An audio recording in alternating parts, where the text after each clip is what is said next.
support of the proposed community benefits ordinance.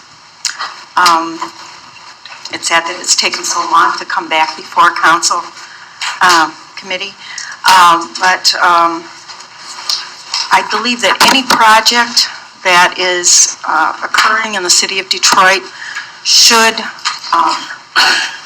be discussed with the community so that it is made to benefit the community, provide employment for people who live in the city, and to just basically improve the lives of city residents and not just provide profit for who's ever wanting to build or have any kind of project in the city of Detroit. So I know I was very concerned when the new hockey arena was being discussed, and we discussed community benefits agreement, which was not mandatory, and I was very disappointed with that. Thank you. Thank you so much for being here and for sharing your concerns with us. Really appreciate you. Ms. Morgan. Good morning. 2 minutes. At this juncture right here, are we allowed to ask you questions, or we just make a comment? A question that I request you answer? Why don't you make comments? I have a question for you. As we could possibly answer those. Okay, well, I want to start out with my question for you.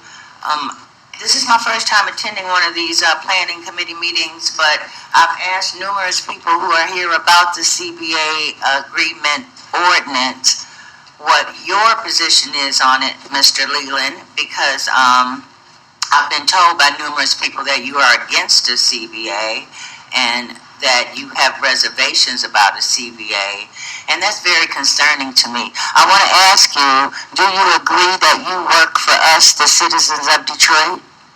Mr. Leland, do you work for us? Are we your employers? Thank you for being here, and thank you for your concern and your question. So, absolutely, positively, I think that the taxpayers I am to report to, and I work for you. So, let's okay, just get. So let me finish my well, you answered your question, so let me go ahead and respond. Go ahead.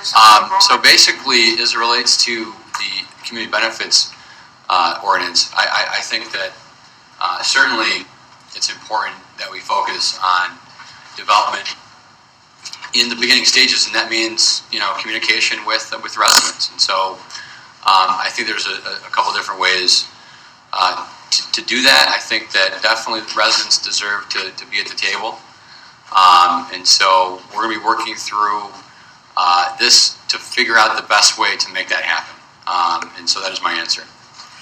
Okay, so again, as your employer, I'm not asking you, I'm telling you that we want you to vote this CBA agreement ordinance or this agreement out of this committee and bring it before the city council for a vote.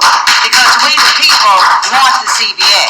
And you keep saying I, but it's not you. It's us, and you work for us, and this is what we want you to do. You and the rest of the council. Thank you. Thank you so much for being here and for addressing your opinions with us today. I look forward to seeing you back.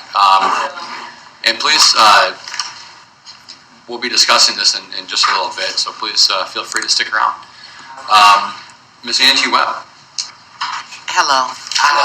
Thank you all for allowing us to be able to speak on this very important issue of the community benefits ordinance. I think that I have been here before pertaining to this, and I am concerned about the fact that it has been such a long time since I've been here, and it still has not come up.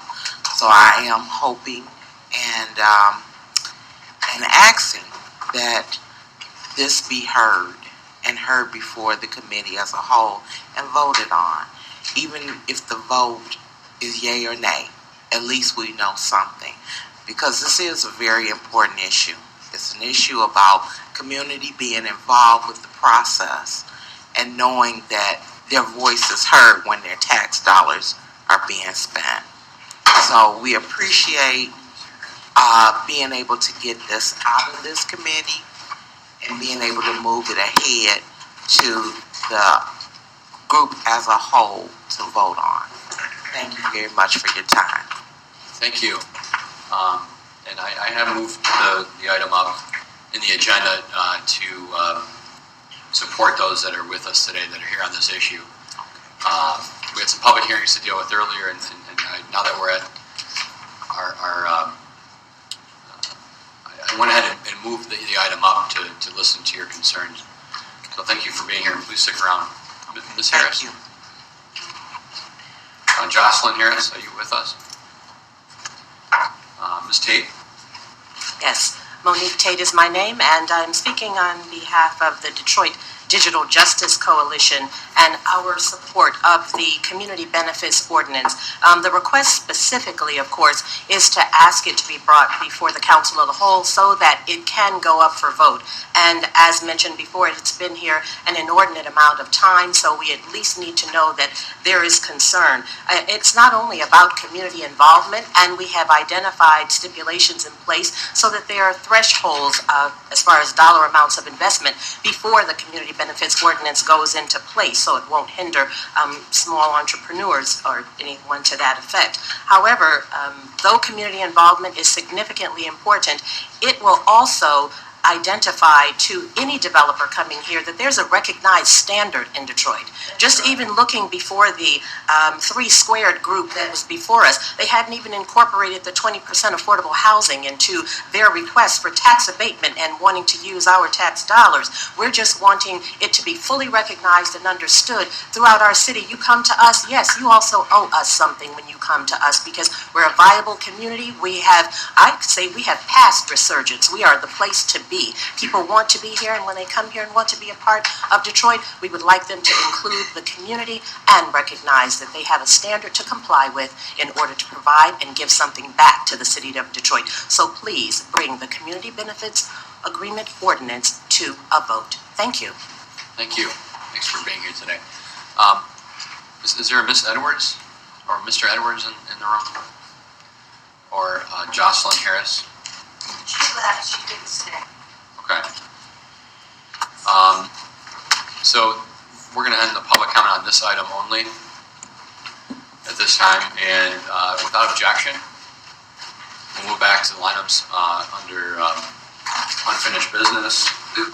Take up the CBA ordinance, status of City Council Legislative Policy Division submitting draft proposed community benefits ordinance. And if we could have LPD, CPC back at the table.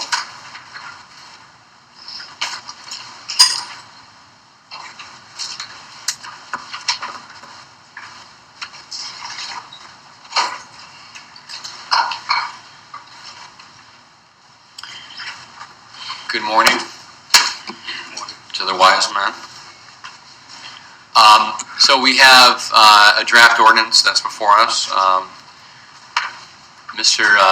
Whitaker, would you like to provide us with a brief overview? Yes, we circulated or recirculated a draft ordinance that was originally put together and circulated to council back in the spring of this year. We didn't get any additional comments other than, as you know, the state passed a state act. I think the House bill was 4052, and the last instruction that we got from this honorable body was to make sure that we looked at that state law and made changes to the draft ordinance that would take out things that the state law was prohibiting the city to do. Of course, the state law originally attempted to outlaw local municipalities from passing a community benefits ordinance or having any local policy or local resolution that authorized the community benefits ordinance or anything that directly impacted the employee-employer relationship. the end of the way that state law was ultimately passed, it appears to us that council would be prohibited from passing any ordinance that directly impacted the employee-employer relationship and that required an employer to do various things like provide certain benefits, certain fringe benefits, certain wage increases that were beyond what the state and federal law would require. So what we did was we've gone through the draft ordinance that you have before you and made those edits. We have not recirculated that because it was our initial thought that there is some debate in LPD as to how that might manifest, how those changes might be manifested. And until we talk with the council president, which we have not done yet, we will not circulate that. So that's where we are on it. There have been changes, but as I indicate, it depends on how you read the state law. The state law is not as precise as we would like it to be, but we want to make sure that whatever is passed is capable of withstanding a challenge in court. So that's where we are on it. Okay. So you haven't necessarily passed out the draft. Yes. You have. We have passed out a draft, but it's not a draft that has been analyzed through the new state law. Okay. And so, out of respect for time, I think it's important that we look at the facts and do our due diligence, as well as, it is my ask that the council members work to submit their recommendations after looking at this current draft. I think it would be helpful to get their input as well. I mean, obviously they need to understand the new state law and what that means in order for us to, if it is the desire of this body to approve something that can pass muster and be a legitimate ordinance. And so it seems as though a bit of time needs to go into understanding the state law a little bit more. And I know that you're got issues that you're working on as well, requests that this body has made of you,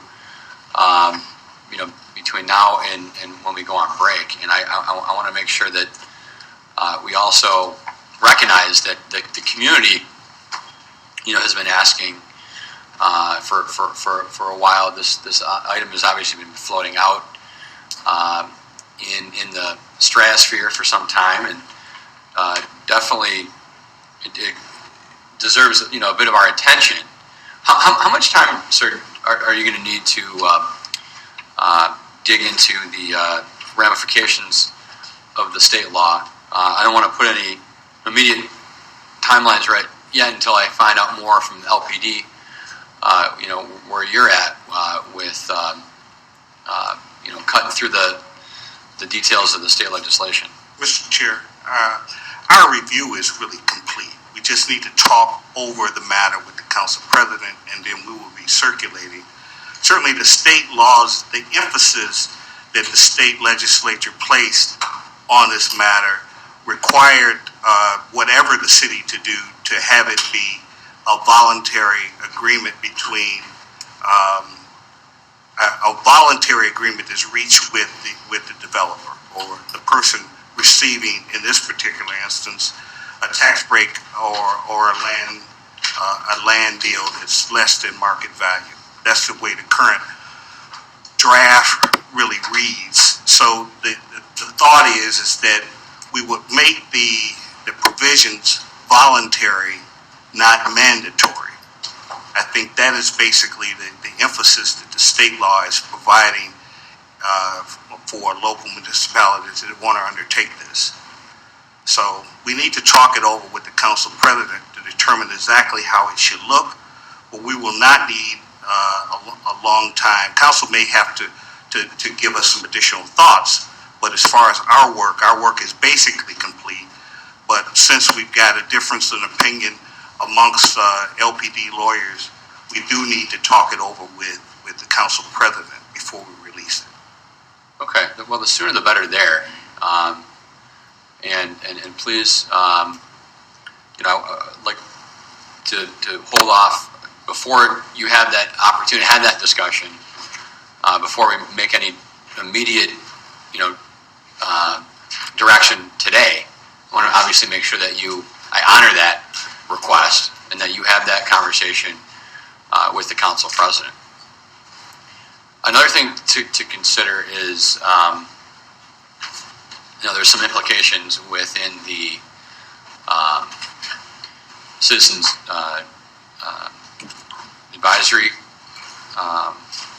There's a CDC floating out there that is currently under an emergency manager order.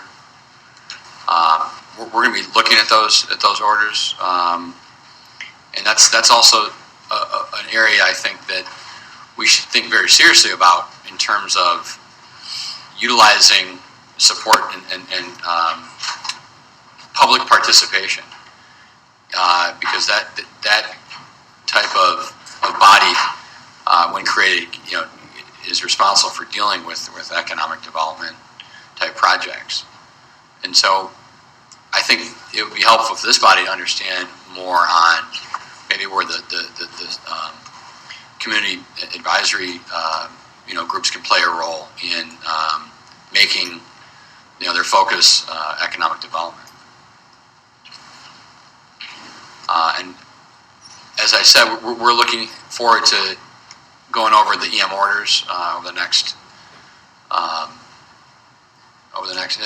for the short term, and looking forward to those conversations as well. It'll be fine. So to the committee, Member Sheffield, any suggestion? You've heard from Mr. Whitaker. Any suggestion on timing? I guess, Mr. Whitaker, do you plan on talking to Council President in the next week or 2 Yes. weeks? So maybe like a 3-week bring back, just to get a status on where you guys are with that conversation? Well, we anticipate having a conversation with the council president as soon as we can get on our calendar. So if you want to bring it back in a week or two, we'd be happy to be available at that time. And then you said that you already have it drafted. It's Right, not too we late. do. Okay. All right, so motion to bring this item back in 2 weeks. 2 weeks. Moved by Member Sheffield. Hearing no objection, the motion stands approved. Thank you.